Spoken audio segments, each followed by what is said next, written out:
Good morning, or whatever time it is that you're watching this. I'm recording this on Thursday morning. And as you can see, I'm not in the classroom or the office. Those are not my toys. Those are my daughter's toys. We share an office together. So anyways, today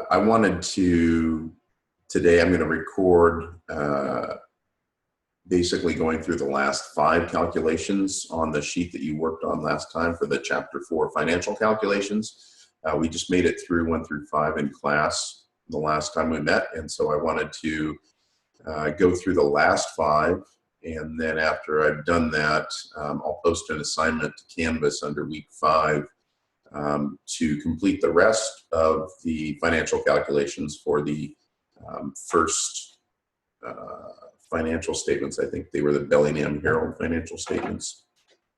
So you'll end up completing all 10 of those, and then I will have one more set of financial statements that you'll go through and do all 10 of the financial calcs in. So hopefully this is helpful. You can email me if you have any questions. And so I'm just going to start. And so the last 5, I'll share my screen here. Okay, so the last 5 that we're going to work on today, we did the first 5.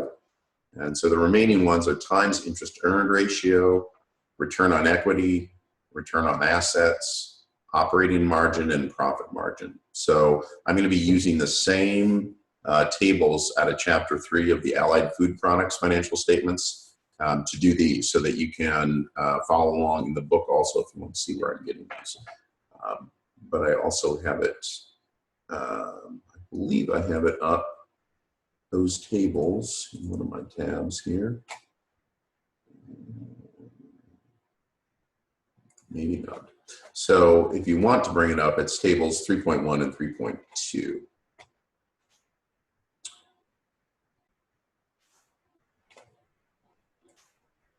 So the balance sheet and the income statement basically for Allied Food Products is where we're going to get the variables for each of these equations. So let's go back here. So we'll start with times interest earned. I'm going to give you the equation, tell you what it means, and then we'll do the ratio. So the times interest earned ratio is essentially a measure of how much a company can lose in profits, can lose in income before it can't make payments on its debt or the interest payments on the debt. And so it essentially compares the amount of interest expense with EBIT, earnings before interest and taxes. So, so the equation for this is simply EBIT, put this in all caps here, divided by interest expense. So you'll find both of these items on the income statement. So if we go back here, oops. This is the balance sheet. So we need to go to table 3.2, which is the income statement. EBIT, again, stands for earnings before interest and taxes are taken out. So here, and I'm going to do these for the 2010, just as an example, and you can do 2011 if you like for practice. But EBIT, or operating income, is $263 million. So the calculation for this, one second here.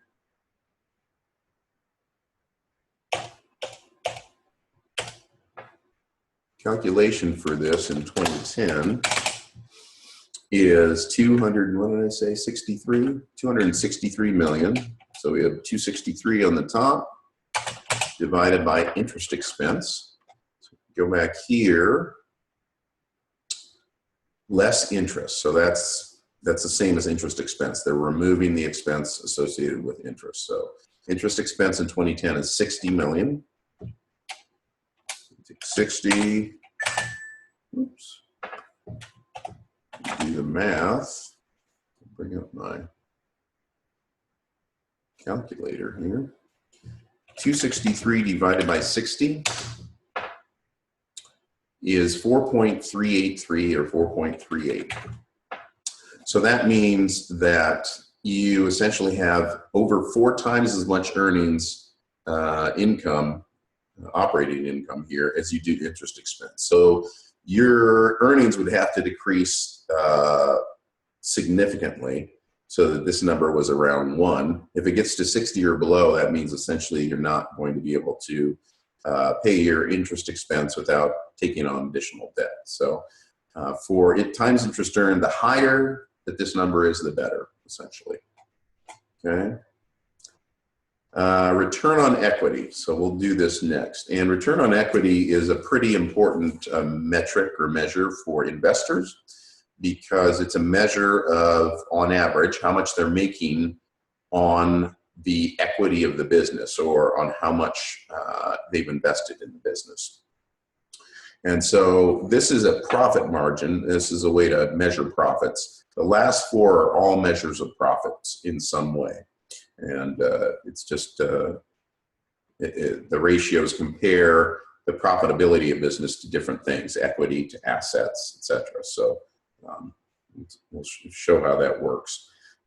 So the return on equity, the way you calculate that is your net income, which essentially is what the business walks away with at the end of the year.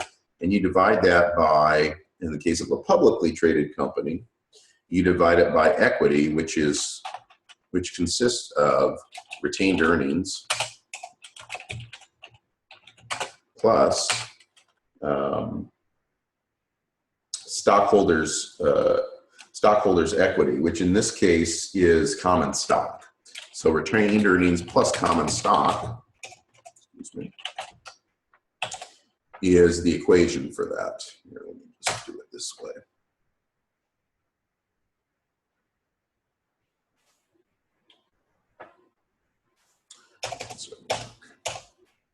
We'll just leave it like that. Okay, so that's the equation. We can find net income, obviously, on the income statement. If I can find the right window, it would help. Here we go. So the income statement, again, we're doing 2010. So net income is 121.8. So we take 121.8 million, and we divide that by retained earnings plus common stock. Let's see here, retained earnings. So for this, we need to go to the balance sheet, actually. We have common stock of 130 and retained earnings of 750. Those are both millions. So everything's in millions here, essentially. 130 plus 750 in equals. And 7, 8, and 9 are all, 7, 8, 9, and 10, the last 4, are all answered in percent. So you need to give these answers in percent. So if we do the math here, let's see here, 121.8 divided by 130 plus 750 is essentially 880. So 880 million gives us 0.1384. So convert that to, I'll do it this way, equals 13.84% is the answer for this. Oops.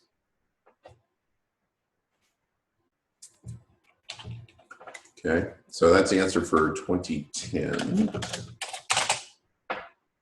for return on equity. That means for every dollar that an investor invests in this particular company, they're on average receiving a 13.84% return on that, which is pretty good. If the risk level is moderate, that's a very good return these days. Okay, so that's return on equity, or ROE. I'll refer to it as ROE also. Right there. So I don't have to say it all the time. The next is return on assets, or ROA for short. And return on assets measures net income to total assets, as opposed to the equity portion. It compares it to all the assets of the business.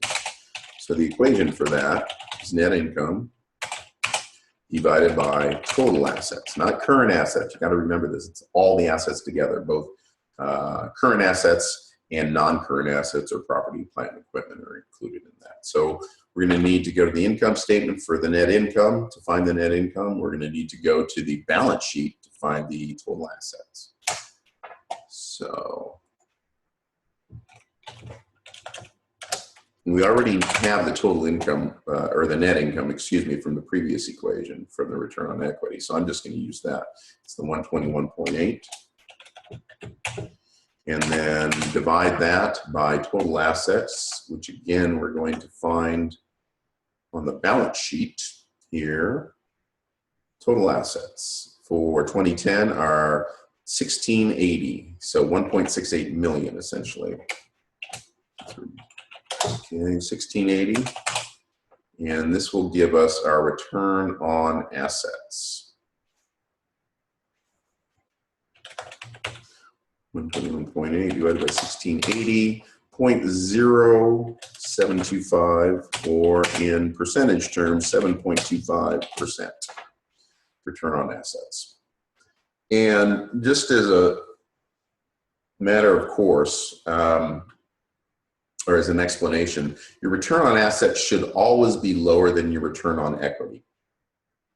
Because in most cases, if a company has gotten a loan or has any accounts payable, any sort of debt at all, that will increase the amount of assets above the amount of equity, right? Above the amount of retained earnings and common stock. And so that means your return on assets should always be lower than your return on equity. There's very few companies that carry no debt. And in that case, they may have a return on equity equal to their return on assets. But their return on equity should never be below the return on assets of a company. All right, so that's return on assets. And that essentially what that's measuring is how much money you're making for every dollar of asset that the company owns. So for all the assets that the company owns, they're making a return of 7.25% on that. Okay. And again, this can be used to compare to industry benchmarks or leaders in the industry who are performing at high levels that you want to meet. It can be used to compare against industry averages, so the average of the industry that the company is operating in. It can also be used to compare to previous historical periods. So especially in this case, you might want to look at comparing 2011 ROA to 2010 ROA. You can do the same with return on equity or any of these ratios. You can compare to prior periods. And that really can show the company on a historical basis how it is performing, if it's improving in certain areas, if it's not improving, and if so, they want to look and analyze those things. So these numbers can be used in several different ways. Okay, the last two ratios are operating margin and profit margin. They are pretty, they're very similar. They just have a little one change between the two formulas. So the operating margin essentially is, the equation for that is your earnings before interest and taxes, which we used in the interest expense ratio. Earnings before interest and taxes over sales or net sales. If you're given only sales, then you can use that. But if you're given net sales in an income statement, always use that. It's a more accurate measure of what the company really sold during the period. So let's, again, we'll do 2010 here. Numbers. And EBIT, both EBIT and net sales we're going to find on the income statement. So we'll go back to that here. In 2010, top row here, net sales, 2850. So 2.85 billion or 2850 million. And then, oh, excuse me, I'm doing that backwards. EBIT is first. Net sales is in the denominator. So let's find EBIT, earnings before interest and taxes, 263. So this would be 263 divided by 2850. should give us that. So let's see here.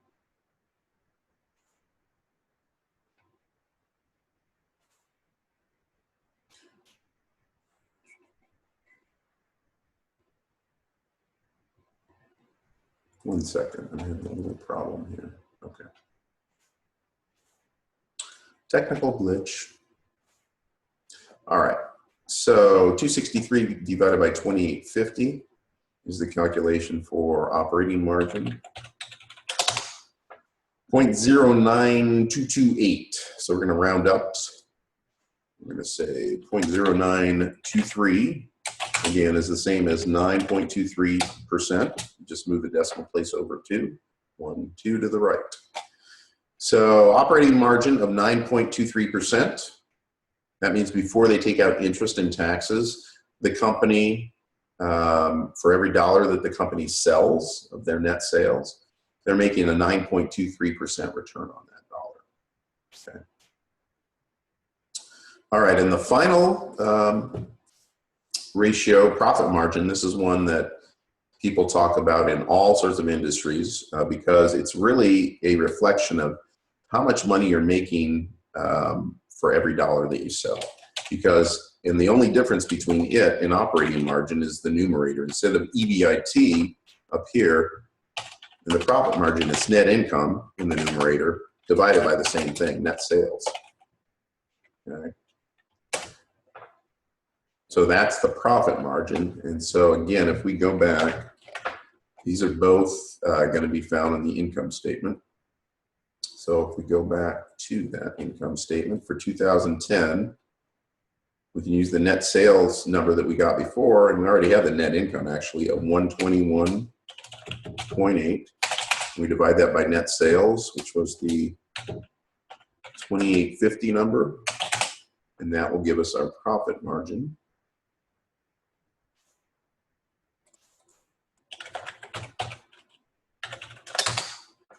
.04273, so 0.0427. Again, these are all reported in percent, and you need to report them to the second decimal place, so 9.23%, 4.27%. So before you convert, you need, if you're going to convert, like I'm doing here, which you'll need to do to some degree, unless you're using Excel and you have those cells formatted to use percent, which makes it super easy. But if you're not, then you'll need 4 decimal places so that you can convert that to 2 decimal place percent number. All right, so that is, and I'll save this file and I'll post this under week 5 as the completed Bellingham Herald, the completed in-class financial calculations for the allied food products, so you can refer to it as you do your assignments.